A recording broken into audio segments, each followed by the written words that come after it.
अस्सलाम वालेकुम एवरीवन। उम्मीद करती हूँ आप तमाम लोग बिल्कुल खैरियत से होंगे और कुरान को समझने की कोशिश भी कर रहे होंगे।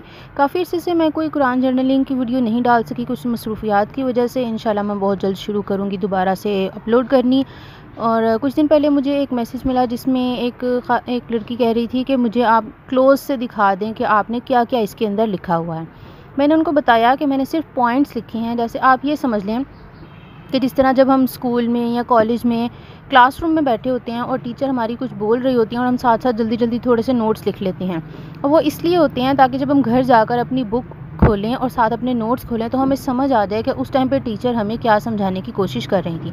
मैं टीचर तो बिल्कुल भी नहीं हूँ, ना मैं अपने आप को कहूँगी। मैं सिर्फ ये समझाना चाह रही हूँ कि मैंने उसी तरह से छोटे छोटे से नोट्स लिखे हैं ताकि जब मैं दोबारा से ये ओपन करूँ अपना जर्नल और साथ में कुरान ओपन करूँ तो मुझे समझ आ जाए, मुझे याद आ जाए कि उस टाइम पर जो मैंने डिटेल्स पढ़ी थी उनके छोटे छोटे से पॉइंट्स क्या थे, और इन पॉइंट्स को देखने की वजह से मुझे वो डिटेल्स याद आ जाएंगी। सिर्फ इतनी सी बात है। तो आप ये किसी भी तरह से लिख सकते हैं, इसमें कोई ऐसी रूल्स एंड रेगुलेशंस नहीं है कि आपने ऐसे ही लिखना है या ऐसे ही लिखना है।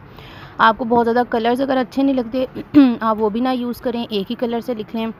या अगर आपको बुलेट पॉइंट्स के ज़रिए से लिखना इजी रहता है कि आपको उस तरह याद रहेगा तो आप उस तरह से लिख सकते हैं।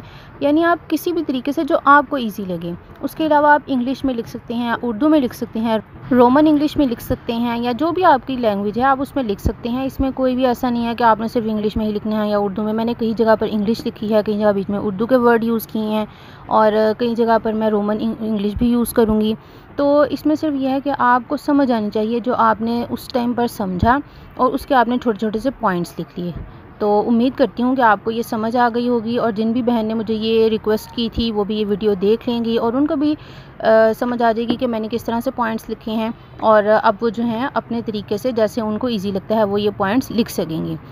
तो अगर आपको ये वीडियो अच्छी लगी है तो आप इसको ज़रूर दूसरों के साथ शेयर कीजिए, और अगर आपने अभी तक ये सारी वीडियोज़ नहीं देखी तो कुरान जर्नलिंग की पूरी प्लेलिस्ट है, आप वहाँ जाकर देख सकते हैं।